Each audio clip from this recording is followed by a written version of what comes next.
Hi, today I'm for the Nubia Red Magic 6R and I'll show you how to edit notification panel shortcuts on this device.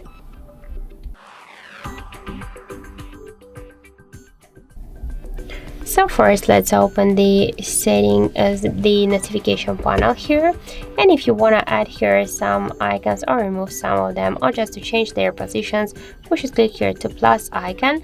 Here we can see the section with our visible icons, and this is the down section with invisible options here. So if you want to add here some of these options, you should just click here on this pluses on the right upper corner of each of this switchers.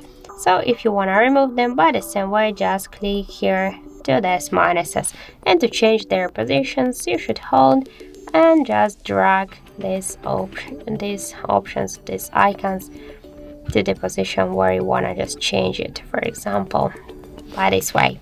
Then just to save the changes, click here to OK, and that's it. So thank you for watching, and if you find this video helpful, don't forget to leave a like, comment and to subscribe our channel.